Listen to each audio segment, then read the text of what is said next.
Hola a todos. Este es el canal de la enciclopedia. El libro que leeremos en este episodio es Homo Deus, una breve historia del mañana. El autor de este libro es Yuval Harari, nacido en 1976.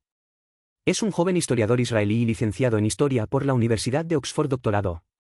Su último libro, Una breve historia de la humanidad, puede considerarse un bestseller internacional, con 30 países compitiendo para comprar los derechos de autor, y también fue recomendado por Bill Gates y Zuckerberg en sus listas de libros. Si una breve historia de la humanidad nos dice de dónde vienen los humanos, entonces este libro predice a dónde irán. ¿Por qué estás tan ansioso por leer este libro? No por seguir temas populares, sino porque la perspectiva de Harari sobre los temas es realmente especial. Por ejemplo, ¿en qué transformarán a la humanidad la inteligencia artificial que supere la inteligencia humana, la tecnología de modificación genética activa y el crecimiento económico de alto nivel? También es un tema importante que preocupa a todos y, una vez que lo analiza, incluso las personas experimentadas pueden renovar sus puntos de vista. Este libro en realidad habla de tres cosas. Primero, lo que impulsa el cambio social no es nuestra comprensión de la realidad real, sino la realidad ficticia en nuestras mentes, que es el poder de la religión, y el humanismo es la religión del mundo moderno. Segundo, hay una transacción entre la ciencia y el humanismo, que hace que nuestra creencia en el humanismo sea cada vez más fuerte, y debemos transformar el mundo y a nosotros mismos en base a esta creencia. En tercer lugar, hay un defecto esencial en el humanismo que hará que esta historia no pueda ser futura. Ya no se puede contar y hay que contar una nueva historia. ¿Qué es el humanismo? ¿Qué es religión? ¿Qué es una transacción? Comencemos ahora. La mitad superior. Permítanme comenzar con esto: no es nuestro conocimiento de la realidad real lo que impulsa el cambio social, sino la realidad ficticia en nuestras mentes, es decir, el poder de la religión, y el humanismo es la religión del mundo moderno. De hecho, la mayor parte de este libro trata sobre historia. ¿Por qué hablar de historia? Harari dijo que si quieres conocer el futuro, primero debes comprender la historia, y el papel más importante de aprender historia no es creer que la historia es inevitable y encontrar leyes a partir de ella, y luego estar lleno de energía, sino deshacerse de los grilletes de la historia y dejar que la gente tenga más libertad. ¿Por qué? Porque a los ojos de los historiadores, la historia es en realidad el resultado de una serie de acontecimientos accidentales. Volviendo al escenario histórico de esa época, la dirección posterior de los grandes acontecimientos no fue en absoluto inevitable, probablemente estuvo influenciada por un pequeño acontecimiento inesperado en ese momento. Entonces, la realidad que enfrentamos hoy no es más que los grilletes históricos de estos eventos accidentales. Si no es inevitable, si no es lo que las leyes de la naturaleza exigen de nosotros, entonces se puede cambiar. Primero echemos un vistazo a la historia. Los tres principales problemas que han afectado a la humanidad a lo largo de la historia son el hambre, las plagas y la guerra. Se trata de desastres que, una vez que estallan, pueden matar a varios o incluso decenas de % de la población de un país. Ahora, gracias al progreso tecnológico, económico y político, tenemos los tres problemas bajo control. En todo el siglo XX, solo el 5% de la gente murió en guerras. En la era de la economía del conocimiento, luchar por el territorio está obsoleto. En 2010, solo 1 millón de personas murieron por hambre y desnutrición. Entonces, ¿cuál es el problema de la humanidad ahora?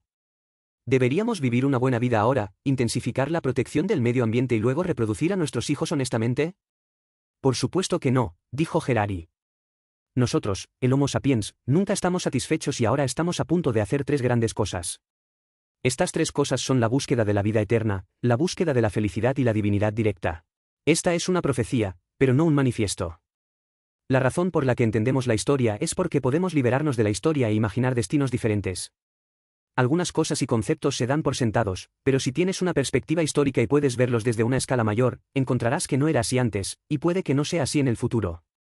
Por ejemplo, esta frase, las personas son lo más preciado. Este concepto es casi irrefutable, nadie de ninguna escuela lo ha cuestionado jamás. Esta frase es básicamente la base del humanismo.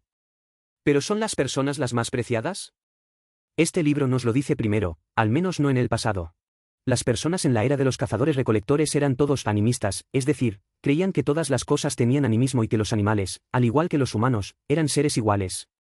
Tenían que aprender a adivinar lo que pensaban los animales para poder rastrear a sus presas y evitar el ataque de los depredadores. Los cazadores-recolectores no consideraban a los seres humanos como lo más preciado. Después de la revolución agrícola, la gente domesticó muchos animales y la relación de igualdad desapareció. Entonces el animismo ya no podrá satisfacer las necesidades de los tiempos y los seres humanos necesitan nuevas teorías, razón por la cual surgió el teísmo. Mientras la gente se comunique directamente con Dios y sea responsable ante él, Dios hará que haya buen clima y que habrá animales para uso humano. El cristianismo es producto de la revolución agrícola, por lo que la gente de las sociedades agrícolas cree que Dios es lo más preciado y que los humanos son el segundo más preciado, ocupando el primer lugar entre todos los demás animales. Pero tan pronto como apareció la teoría de la evolución, el cristianismo colapsó. ¿La teoría del alma es incompatible con la teoría de la evolución? Además, no hay necesidad de que esta transacción siga existiendo, porque la gente moderna es poderosa y puede hacer lo que quiera con los animales y la naturaleza sin necesidad de la protección de Dios. Entonces los humanos necesitan una teoría actualizada para explicar por qué los humanos son más avanzados que otros animales.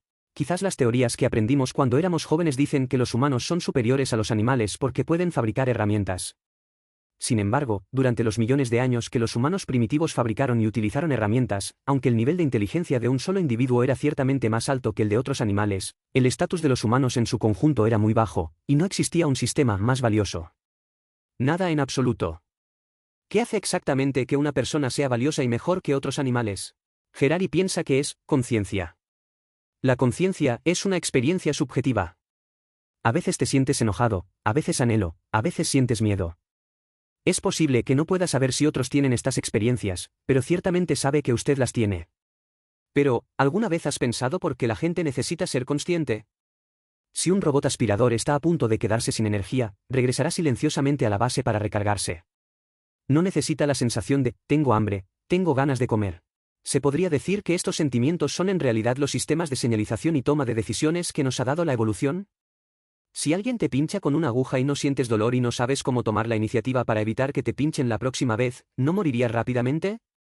Sí, así es como los biólogos han explicado antes la conciencia. Pero la situación actual es que cuanto más entienden los biólogos acerca de los sistemas de señalización y toma de decisiones del cerebro humano, más piensan que no necesitamos la conciencia en absoluto. Ya sean recuerdos del pasado o nuevos estímulos externos, para el cerebro no son más que algunas señales eléctricas y reacciones químicas. Cuando vemos que se acerca el peligro, la señal visual se transmite al cerebro, y el cerebro transmite la señal nerviosa a las piernas. Las piernas inmediatamente comienzan a correr después de recibir la orden. ¿Todo el proceso no es diferente al de una computadora? Entonces, ¿por qué todavía tenemos que experimentar el miedo como una experiencia subjetiva? A partir de 2016, los biólogos no pueden explicar la conciencia. De hecho, la mejor respuesta que pueden dar los científicos es que los humanos no necesitan conciencia en absoluto. Si queremos comprender el proceso de toma de decisiones del cerebro humano y predecir el comportamiento humano, basta con explicarlo mediante la transmisión de señales neuronales y podemos tratar a las personas completamente como a una computadora. La conciencia es solo un subproducto adicional de esta computadora, que también se puede llamar contaminación mental. Pase lo que pase, tenemos que admitir que la gente tiene conciencia, y la conciencia es muy importante. Sin embargo, ¿los animales también son conscientes? Los científicos ahora tienen evidencia suficiente para sugerir que todos los mamíferos y aves, incluidos algunos reptiles y peces, son sensibles. Por lo tanto, las personas son conscientes no puede considerarse como la base teórica de que las personas son lo más preciado. ¿En qué sentido los humanos son mejores que los animales? Lo realmente poderoso del ser humano, lo que permite una cooperación flexible a gran escala entre grupos de personas, no es la conciencia ni la realidad subjetiva imaginada por los individuos, sino la llamada intersubjetividad, una cosa ficticia imaginada por las personas, y que también puedo hacer que todos lo crean. Dios, el país, el dinero, las empresas, los valores, son todas subjetividades interconectadas que imaginamos. ¿Cuál es el punto de ir a una iglesia y casarse? Si tu cónyuge, tus padres, tu pastor y las personas que te rodean creen que la iglesia y el matrimonio tienen sentido, entonces tiene sentido que hagas esto. Este significado es una especie de imaginación conjunta. La razón por la que los humanos son mejores que los animales es que los humanos pueden organizar eficientemente a muchas personas a través de algún significado imaginario. El poder de un individuo es muy limitado, la cooperación colectiva es la clave. Un ejército bien entrenado, con la coordinación adecuada, puede derrotar fácilmente incluso a un gran número de tropas desorganizadas. Si quieres lanzar una revolución, no preguntes cuántas personas están de acuerdo con tu punto de vista, sino cuántas personas pueden cooperar eficazmente. Dejar que mucha gente coopere y cooperar con unas pocas personas son dos cosas diferentes. A unas pocas personas les importa la justicia y el carácter, pero ¿por qué hay tantas personas en el antiguo Egipto dispuestas a dedicarse a trabajar por el gran plan del faraón? ¿Por qué podemos aceptar un orden social fundamentalmente injusto? Es porque los seres humanos creen en el arreglo de Dios, los intereses nacionales y la ética, y estas cosas son solo la imaginación conjunta de la gente. United Imagination está en constante cambio. Es posible que la gente haya creído en Dios, pero después de un tiempo ya no cree en él. Por lo tanto, lo que más preocupa a los historiadores es qué historias se imaginaron e inventaron las personas conjuntamente en cada periodo. Además, no solo tenemos una imaginación conjunta más fuerte, sino que también utilizamos este significado ficticio para transformar el mundo e incluso transformarnos a nosotros mismos. ¿Es realmente la ficción tan poderosa? Harari dijo que ahora es más importante que la situación sea ficticia que real. Por ejemplo, la empresa es una imaginación nuestra. Una empresa no es su fundador, administrador y accionista, pero tiene sus propios bienes, cuentas bancarias, obligaciones fiscales y responsabilidades legales. Es un muy buen sistema hacer que la empresa sea independiente de las personas, pero no olvidemos que la empresa es en realidad una comunidad imaginaria. Muchas cosas importantes son ficción. Harari dijo que a las organizaciones humanas verdaderamente poderosas no les importa en absoluto la verdad.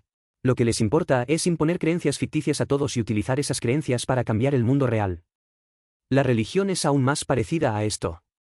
Hoy en día mucha gente ha investigado y dicho que muchos contenidos de la Biblia son fabricados por generaciones posteriores, y que el cristianismo ha engañado a todas las personas en todo momento, pero ¿y qué?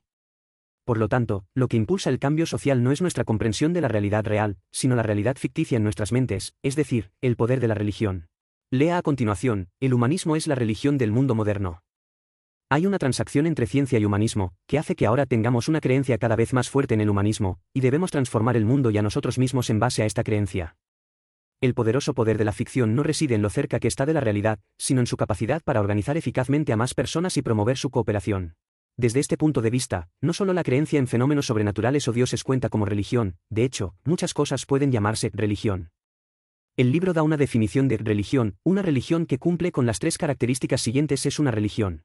En primer lugar, tiene un conjunto de leyes morales que, según afirma, no fueron inventadas por los humanos y que los humanos no pueden cambiarlas, lo que exige que las personas las respeten. En segundo lugar, les hace una promesa: siempre que sigan este conjunto de leyes, no habrá algunos beneficios. En tercer lugar, su propósito es consolidar el orden social que imagina.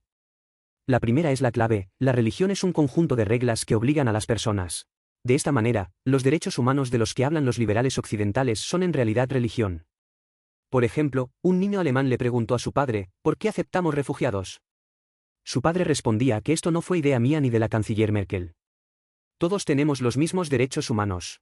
Esta es una ley natural y el primer ministro no tiene otra opción, por lo que debemos ayudar a los refugiados tanto como sea posible. Se podría decir que ahora es la era de la ciencia. Todo lo que hacemos depende de experimentos y pruebas. ¿No debería ser inútil la religión?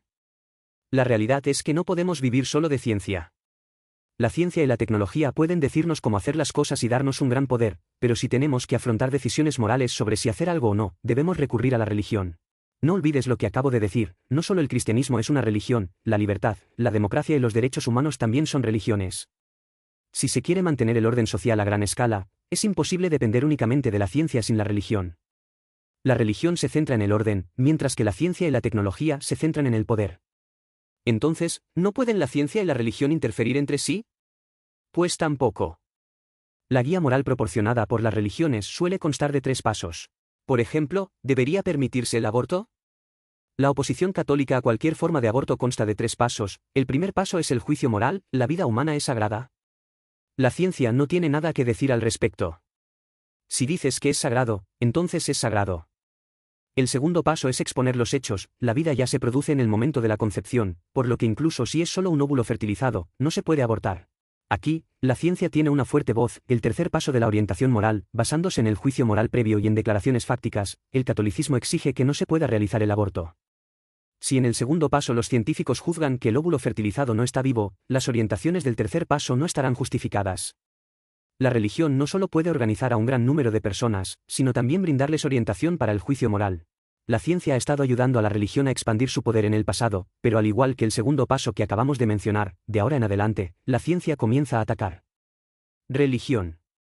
Cuando se trata de religión, la religión más importante en este momento no es otra que el humanismo. ¿Qué es el humanismo? El liberalismo ideológico dominante en los países occidentales es la rama más grande del humanismo. Solo comprendiendo los entresijos del liberalismo se podrá comprender verdaderamente a los países occidentales. La llamada modernidad es en realidad una transacción. Los seres humanos renunciamos al significado que los dioses dan a nuestras vidas a cambio del poder de la ciencia. Un hombre antiguo de la Edad Media creía en Dios y su vida estaba llena de significado, creía que todo estaba arreglado por Dios y que incluso las peores cosas tendrían un final feliz al final. Dios me protegerá. Entonces, como trato, el hombre antiguo tenía que seguir la guía de la religión y no tenía mucha libertad. Pero en el mundo moderno tenemos el poder de la ciencia y no tenemos que seguir los arreglos de Dios.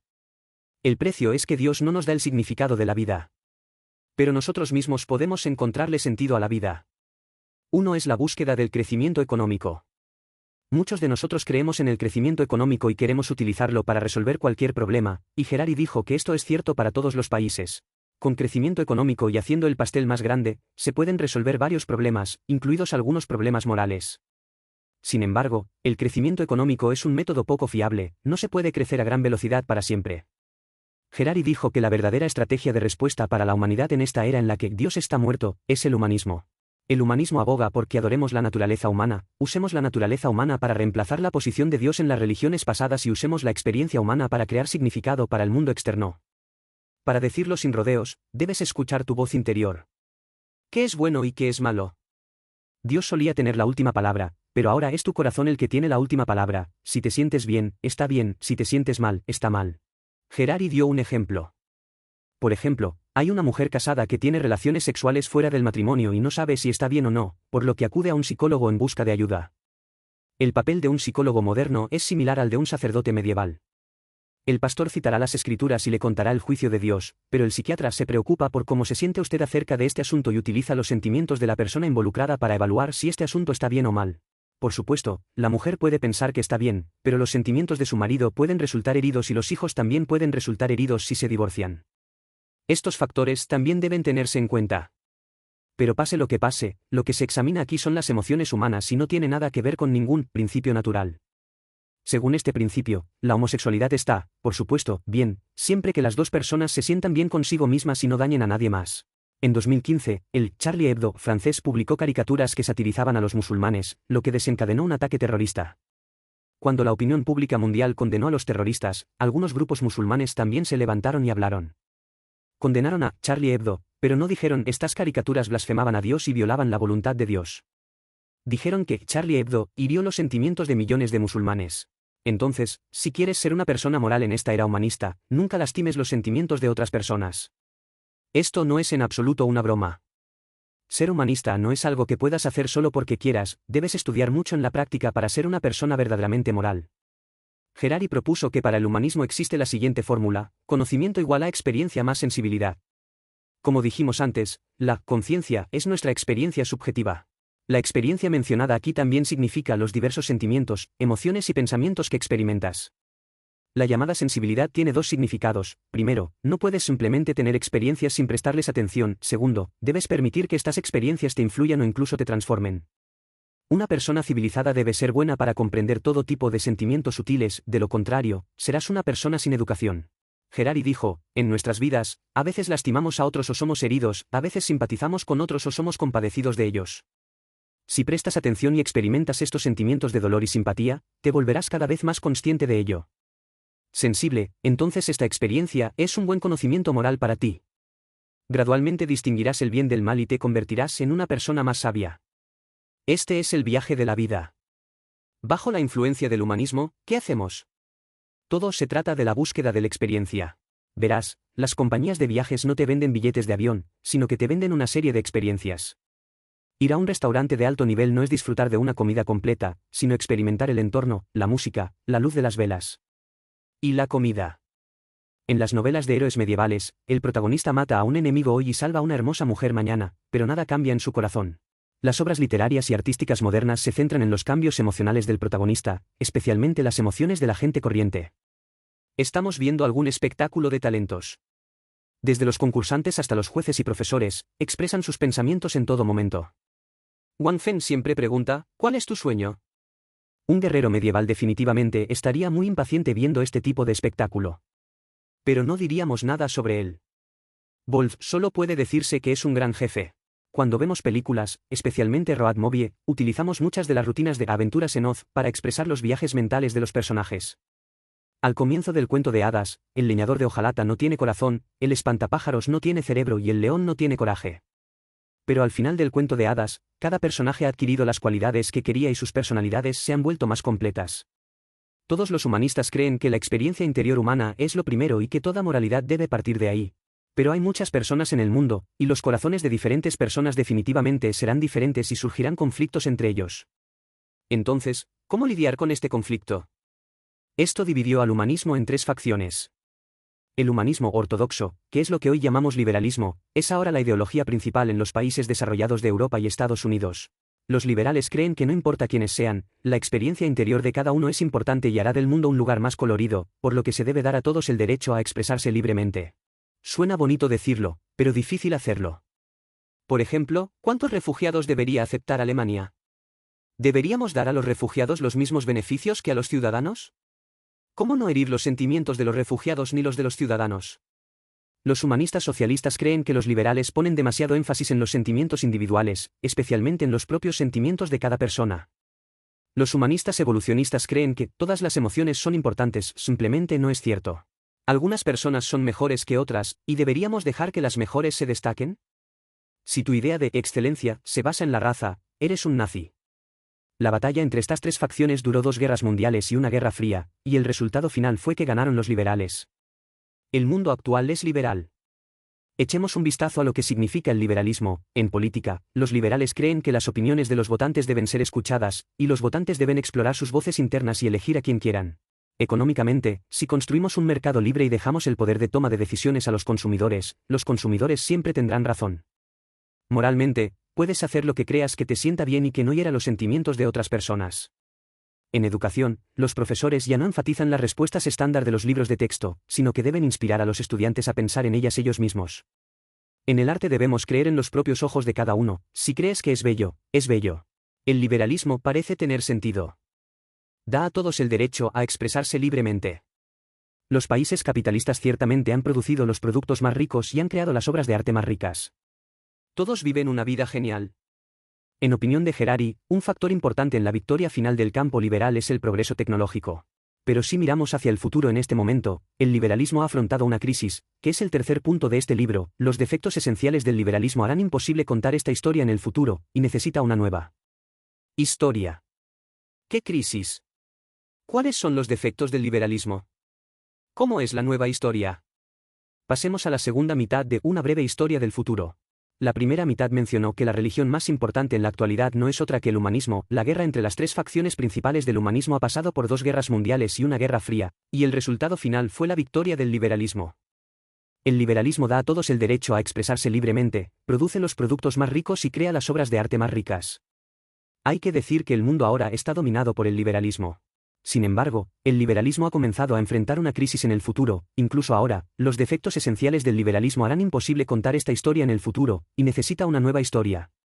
Si piensas detenidamente en el punto de partida del liberalismo, encontrarás que realmente tiene sentido, es decir, la experiencia de cada uno puede ser diferente, pero la experiencia de cada uno tiene el mismo valor. En este sentido, somos iguales. Durante las elecciones, yo tengo un voto y tú solo puedes tener un voto. Harari dijo que el liberalismo valora la experiencia de todos, la cual se basa en 3 supuestos. Primero, tengo un yo indivisible. Mientras mire con atención, puedo descubrir el verdadero yo en lo profundo de mi corazón y quiero escuchar la voz de este yo. En segundo lugar, este verdadero yo es completamente libre, lo que significa que tengo libre albedrío. En tercer lugar, no uno conociéndome mejor que yo mismo, solo yo sé lo que quiero, por lo que ya sea como votante o como consumidor, debo tener la última palabra y no dejar que otros tomen decisiones por mí, sin importar quiénes sean. ¿Cuál es la crisis del liberalismo? Es decir, no hace falta esperar al futuro. En este momento la ciencia ya tiene evidencia suficiente para demostrar que estas 3 hipótesis son erróneas. Veamos primero el primer supuesto. Tengo un yo indivisible, puedo descubrir el verdadero yo en lo más profundo de mi ser y quiero escuchar la voz de este yo. Los científicos ahora están bastante seguros de que no tenemos una sola voz en nuestro cerebro, sino que cada una de nuestras emociones es una voz que discute constantemente en el cerebro. Harari introdujo varios experimentos emocionantes. Sabemos que el cerebro humano tiene 2 hemisferios. El hemisferio izquierdo es responsable del lado derecho del cuerpo, incluidos los ojos y las manos, y el hemisferio derecho es responsable del lado izquierdo. El hemisferio izquierdo tiene la función del lenguaje y se centra en la lógica, el hemisferio derecho se centra en el pensamiento de imágenes. Originalmente, los 2 hemisferios estaban conectados por un tubo neural grueso y podían comunicarse directamente. Pero para tratar a los pacientes con epilepsia grave, algunos médicos cortan los tubos nerviosos para que los cerebros izquierdo y derecho no puedan comunicarse directamente. Esto brinda a los científicos una excelente oportunidad para estudiar el cerebro. Había un niño que era muy paciente. El investigador primero le hizo una pregunta: ¿qué quieres hacer cuando seas grande? El niño respondió: quiero ser dibujante. tenga en cuenta que la persona que dijo esto debe ser su cerebro izquierdo, porque el cerebro derecho no tiene capacidad para hablar. Luego, el investigador mostró un trozo de papel al ojo izquierdo del niño y bloqueó su ojo derecho, de modo que su cerebro izquierdo no supo lo que estaba escrito en la nota, pero su cerebro derecho sí lo vio. La nota decía, ¿qué quieres ser cuando seas grande? El lado derecho del cerebro no puede hablar, pero los investigadores proporcionaron al niño piezas de un rompecabezas con varias letras escritas en ellas. Vi que la mano izquierda del niño se movía inmediatamente y pronto deletreé una palabra sobre la mesa: piloto de carreras. Los niños tienen al menos dos yo. El lado izquierdo de su cerebro quiere ser dibujante y el lado derecho de su cerebro quiere ser piloto de carreras. ¿Cuál es su verdadero yo? Hay un paciente similar. La imagen que el investigador mostró al ojo izquierdo del paciente era una escena de nieve y la imagen al ojo derecho era una pata de pollo. Los ojos izquierdo y derecho no sabían lo que veía el otro. El investigador le preguntó, ¿qué viste? La respuesta es, por supuesto, patas de pollo, porque el lado derecho del cerebro no tiene capacidad para hablar.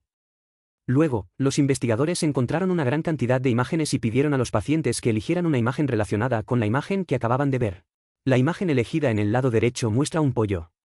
Pero la mano izquierda también seleccionó una imagen de una pala paleando nieve.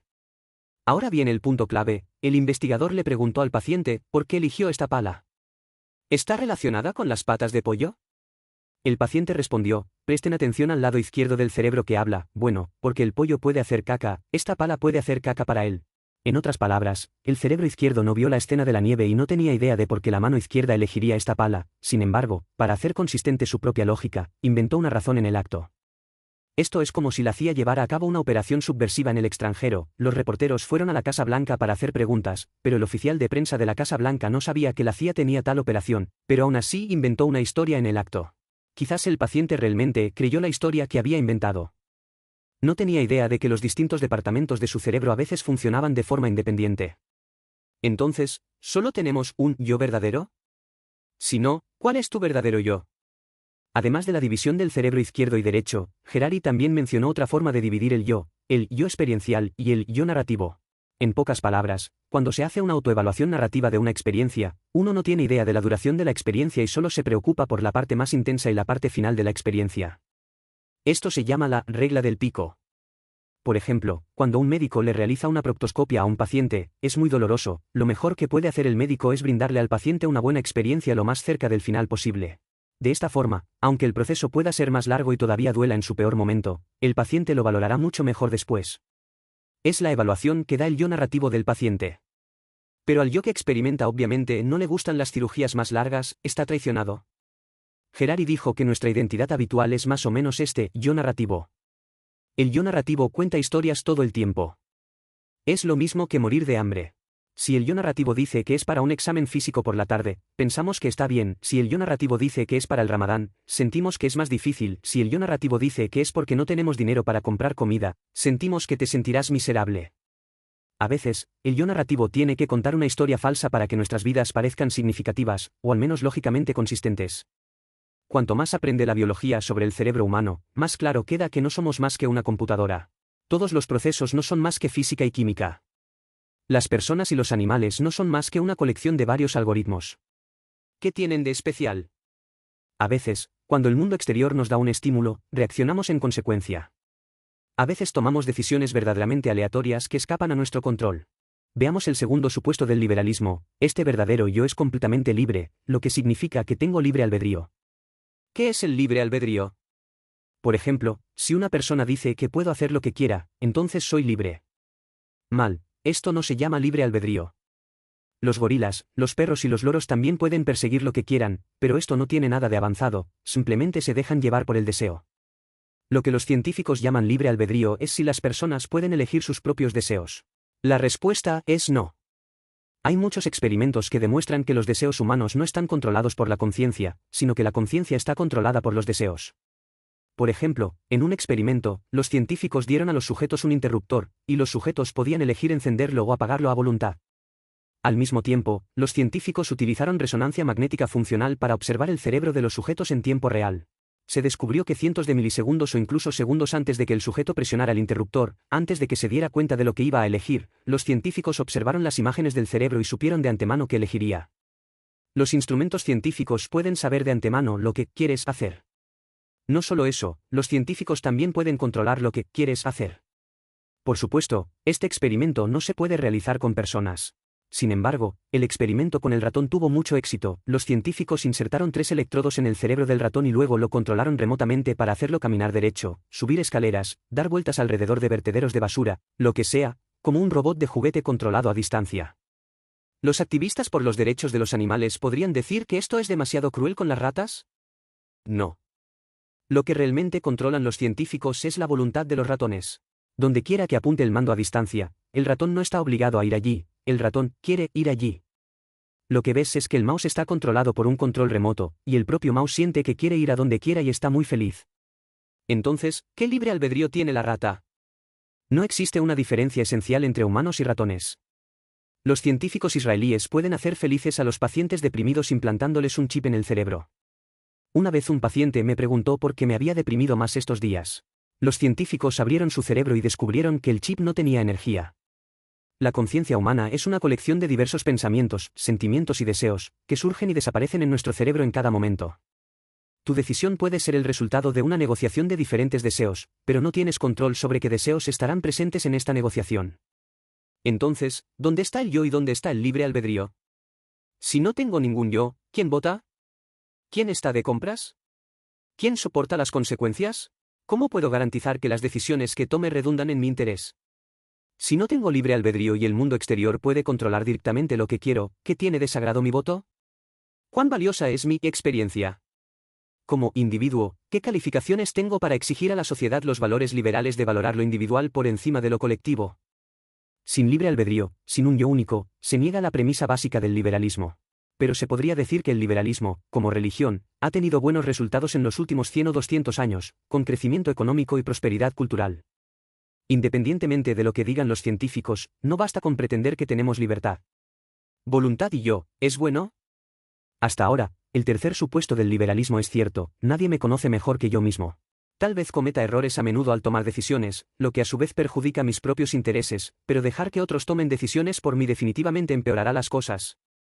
Pero Harari dijo que a partir de ahora esto realmente ha comenzado, y los liberales también se equivocan al decir esto. En el pasado, debido a que la ciencia demostró que Dios no es confiable, le dio al liberalismo centrado en el ser humano una oportunidad de desarrollarse. Ahora, la ciencia le ha dado al liberalismo otro golpe consciente. Porque los algoritmos informáticos te conocen mejor que tú. Para su propio beneficio, usted, yo y todos nosotros deberíamos dejar que los algoritmos tomen decisiones por nosotros. En este punto, los 3 supuestos del liberalismo han sido revocados y el liberalismo realmente no tiene sentido. El verdadero futuro es más complicado que esto. A partir de ahora, hay 3 tendencias en el mundo, correspondientes a 3 destinos diferentes de las personas. Primero, si la inteligencia artificial es tan poderosa, el valor económico y militar de las personas como trabajadores desaparecerá, entonces el sistema político y económico desaparecerá.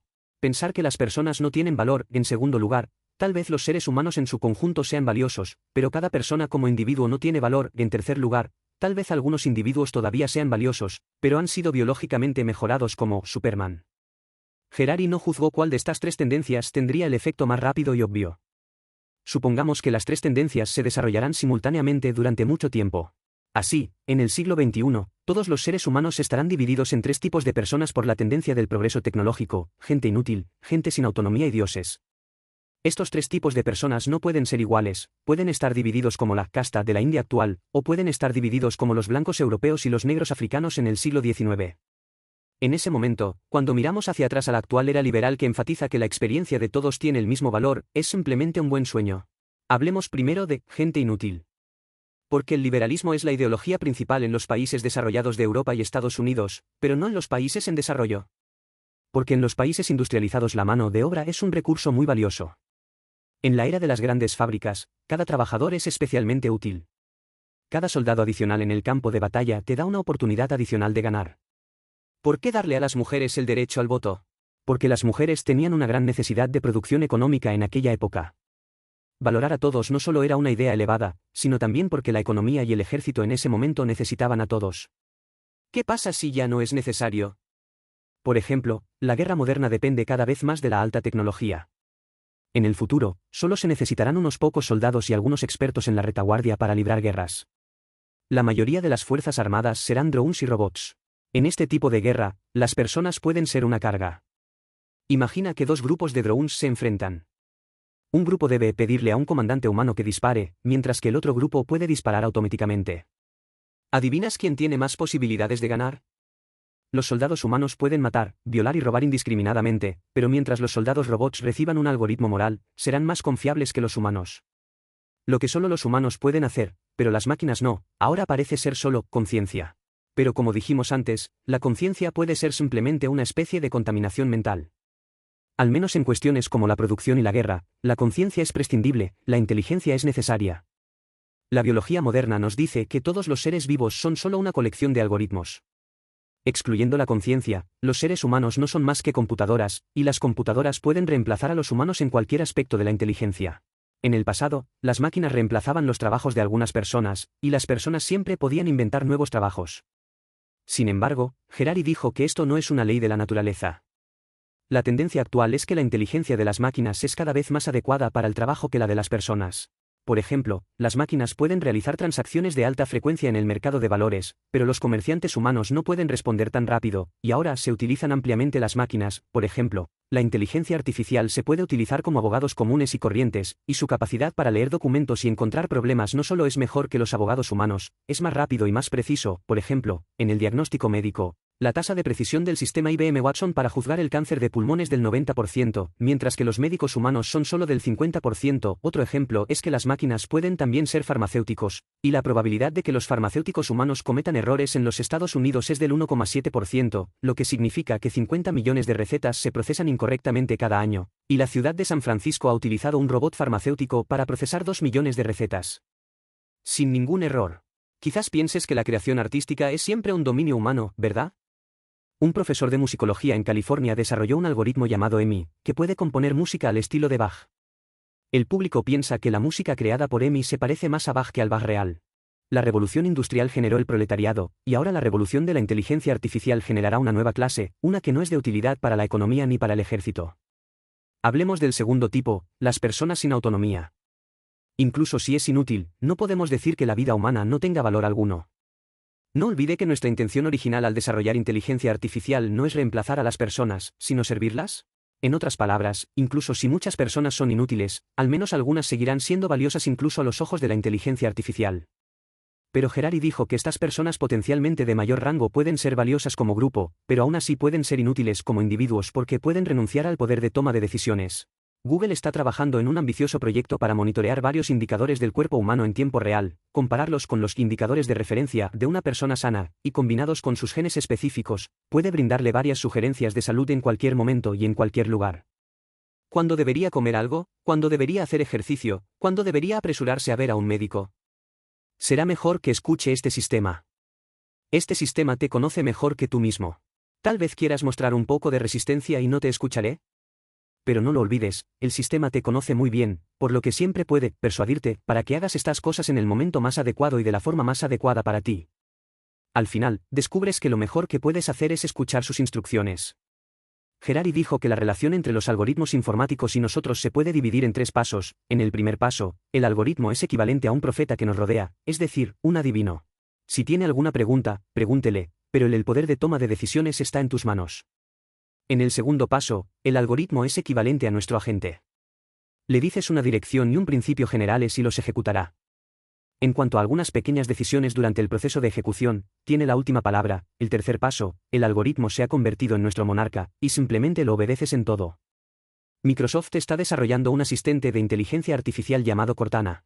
Le cuentas toda tu información personal y todos los documentos que tienes en tu ordenador y te puede dar varias sugerencias. Harari predice que en el futuro dependeremos cada vez más de este tipo de asistentes. Por ejemplo, si quiero trabajar en tu empresa, no hace falta que mires mi currículum. Podemos contactar directamente a tu Cortana con mi Cortana. Una vez que hayan negociado, puedo irme. También es fácil encontrar a alguien de esta manera.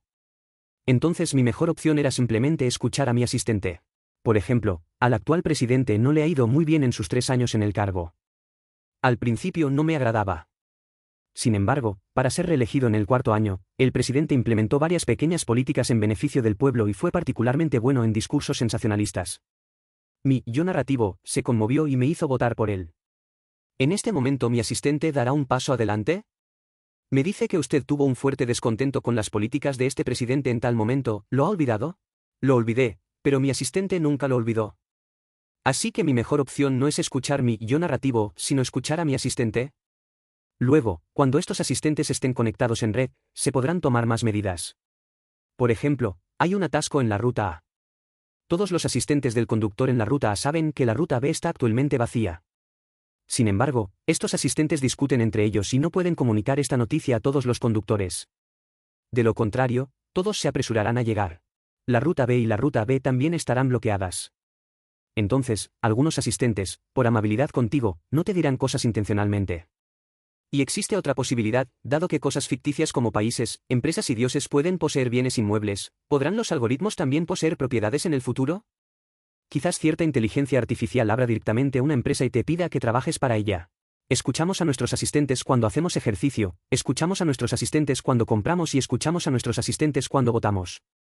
Entonces, ¿qué queda de nuestros llamados derechos humanos? Quizás realmente exista un tipo de persona que no está controlada por el algoritmo, pero sí que controla el algoritmo. Este es el tercer tipo del que estamos hablando, el Dios hombre. Quizás siempre haya algunas élites en el mundo que siempre sean útiles e importantes. El algoritmo no puede comprender a estas élites y no sabe cuáles son sus necesidades. Estos talentos son los amos del mundo, las personas que respaldan el sistema algorítmico y toman las decisiones más importantes. La gente común escucha los algoritmos y los algoritmos los escuchan. Pero puede que no sean Homo sapiens, sino Homo sapiens, personas que se han modernizado activamente utilizando la biotecnología. El objetivo principal de la tecnología médica en el siglo XX es tratar enfermedades, y el objetivo principal de la tecnología médica en el siglo XXI puede ser mejorar a las personas. Pero definitivamente no todo el mundo puede actualizarse y solo un puñado de personas ricas pueden afrontar el coste. Solo hay un número muy pequeño de personas y el sistema cree que vale la pena actualizarlo. ¿Qué debemos hacer entonces? La tesis básica del liberalismo es que todas las experiencias son iguales. Pero si piensas en el surgimiento del Dios hombre, el sapiens no sería capaz de comprender la vida del Dios hombre, y el Dios hombre también desdeñaría la vida del sapiens. ¿Estos dos tipos de personas todavía pueden ser iguales? ¿Qué actitud tendrá el hombre de Dios hacia el Homo sapiens? ¿Tratar al Homo sapiens como a niños, mascotas o esclavos? Por lo tanto, según el juicio de los experimentos científicos y estas tres tendencias prácticas, el liberalismo ha desaparecido. Nuevas religiones se están gestando en el siglo XXI. Harari dijo que hay dos nuevas religiones que se pueden ver en la actualidad, una se llama humanismo tecnológico y la otra se llama religión de datos. ¿Qué es el humanismo tecnológico? Acabamos de decir que las élites entre los seres humanos ahora están tratando de utilizar la biotecnología y la tecnología informática para mejorar sus vidas y convertirse en dioses. De hecho, esta actualización ya ha comenzado. Por ejemplo, el ejército estadounidense ha desarrollado un casco que permite a las personas concentrarse, eliminar distracciones, luchar y aprender mejor cuando se usa. Una persona con este casco equivale a un dios hombre menor. Pero, de hecho, este tipo de casco tiene efectos secundarios, no relacionados con la salud, sino cognitivos, y cualquier mejora que quiera convertirse en un dios puede ir acompañada de efectos secundarios. Debido a este efecto secundario, si quieres convertirte en dios, debes pensarlo dos veces antes de hacerlo. ¿Cómo es ascender a Dios? Una mutación genética accidental del Homo sapiens hace 70.000 años dio lugar a una nueva capacidad cognitiva, imaginar conjuntamente algo que no existe.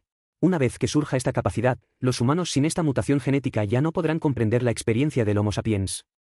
Entonces, si alguien utiliza tecnología de modificación genética activa en el futuro y adquiere una capacidad cognitiva completamente nueva, ¿podemos nosotros, como Homo sapiens, todavía tener la esperanza de comprender su experiencia?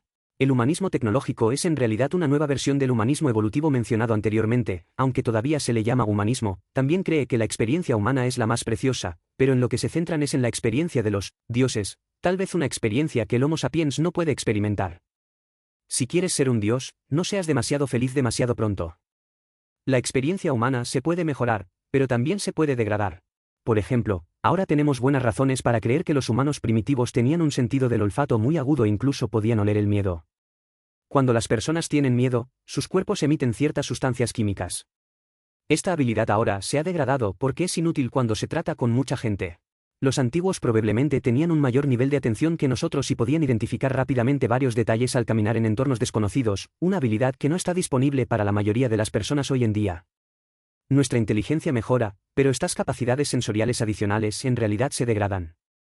Cuando los dioses se involucran en la mejora cognitiva, se centrarán principalmente en diversas habilidades que son útiles para la economía y la política. Si bien el mercado y el sistema económico les exigen realizar estas mejoras, también se les exigirá que reduzcan otras capacidades cognitivas.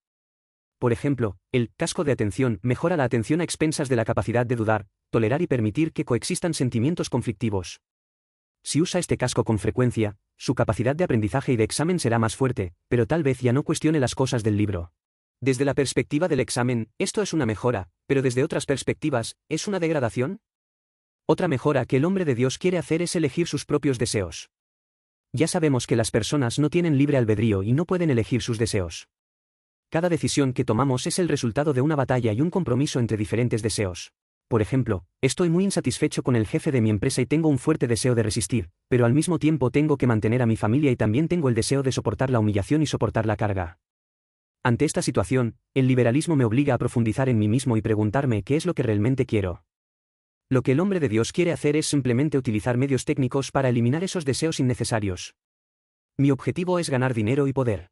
Me desharé de todos los pensamientos que no tengan nada que ver con este objetivo. ¿Es esto realmente bueno? Las familias de Romeo y Julieta se encuentran en campos hostiles. Se suponía que no debían enamorarse el uno del otro. Este amor es un amor doloroso.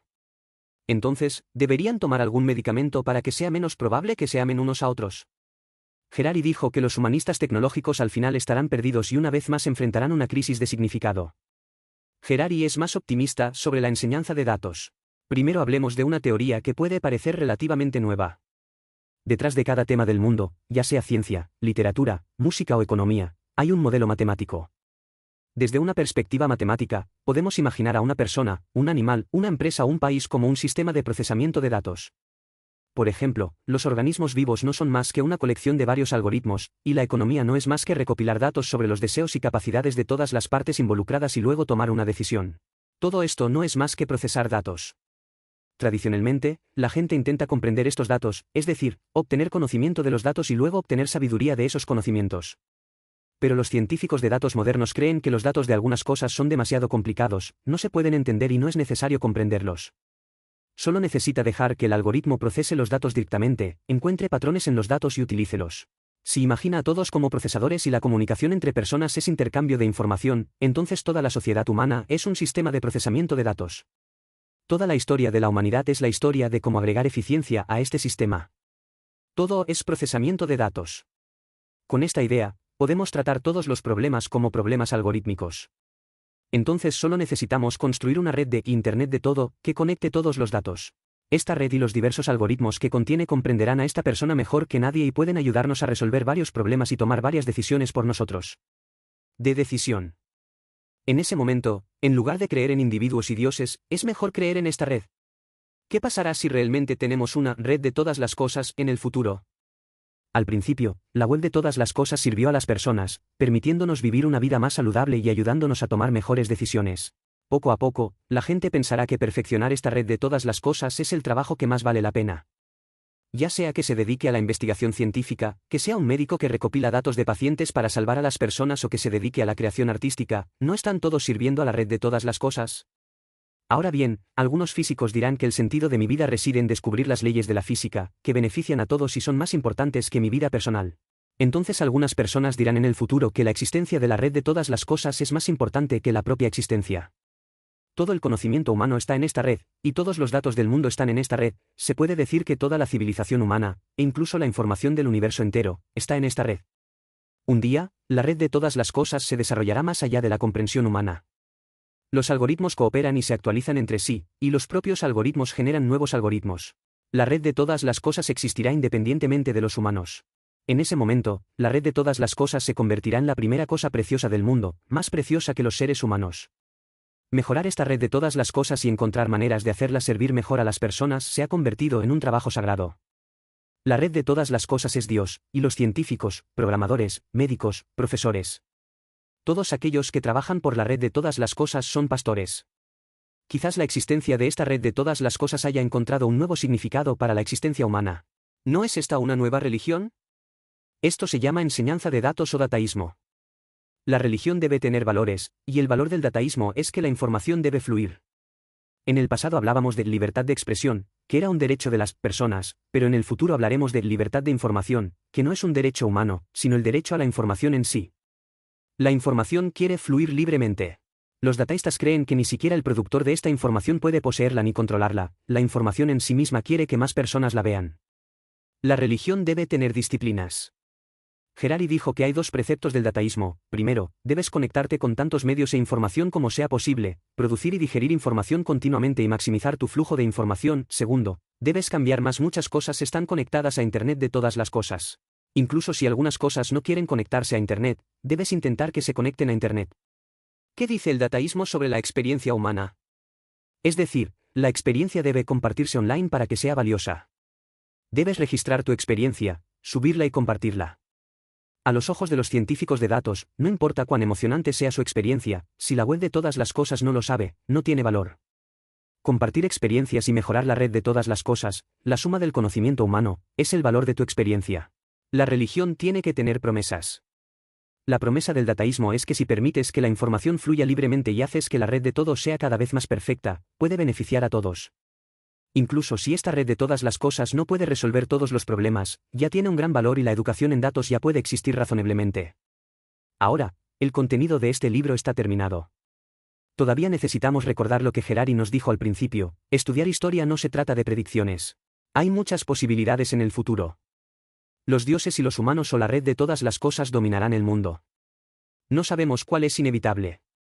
Comprender la historia precisamente nos permite considerar una posibilidad más. Al final del libro, Harari nos invita a seguir prestando atención a tres grandes preguntas. Estas tres preguntas involucran los supuestos básicos de todo el libro. Quizás el progreso científico tenga diferentes respuestas en el futuro. Primero, ¿los seres vivos son realmente seres vivos? ¿Un montón de algoritmos? ¿La vida realmente se trata solo de procesamiento de datos? En segundo lugar, ¿cuál es más valiosa, la inteligencia o la conciencia? En tercer lugar, ¿cómo serán la sociedad, la política y la vida cotidiana si esos algoritmos que no son conscientes pero sí muy inteligentes se conocen a sí mismos mejor que nosotros? ¿Cómo es saber que eres una computadora? Ahora todos lo hemos experimentado. Tenemos una experiencia más subjetiva que las computadoras, que es la conciencia, pero la conciencia puede no ser más que contaminación mental. Las computadoras pueden pretender ser conscientes y pasar la prueba de Turing. Si la conciencia y la inteligencia fueran completamente independientes, cualquier habilidad de la que hoy estemos orgullosos podría, en principio, lograrse mediante algoritmos en el futuro. Y el algoritmo lo hará mejor que nosotros, e incluso nos conocerá a nosotros mismos mejor que nosotros. En ese momento nuestra mejor opción es escuchar el algoritmo. Si lo que dijo Harari es correcto, entonces la conclusión es que la vida no tiene ningún significado real y todo significado es imaginario. ¿Pero qué hay de malo en eso? No olvides que la fantasía es el superpoder único del Homo sapiens en el reino animal. Mi consejo es seguir viviendo en la ficción. Continuaré manteniendo varias comunidades imaginadas que considero valiosas. Seguiré aumentando mi experiencia y aumentando mi sensibilidad. Seguiré preguntando qué es lo que realmente quiere mi corazón. Pero, como sé que son ficticias, si hay alguna comunidad imaginaria que me exige sacrificar mi propia vida o la de otros para mantenerla, no lo haré. A medida que reviso las cosas y aumento mi experiencia, sé que mi interpretación del asunto es solo una opinión subjetiva y no debo obsesionarme con esta opinión. Cuando me enfrente a una decisión importante, me advertiré que la voz más poderosa en lo más profundo de mi corazón puede tomar la decisión equivocada. Este es el final de este programa. ¿Cuáles son sus diferentes opiniones al respecto? Bienvenido a dejar un mensaje para discutir con todos. Oye, si te gusta nuestro canal, suscríbete. Jaja, ¿recuerda que te gusta?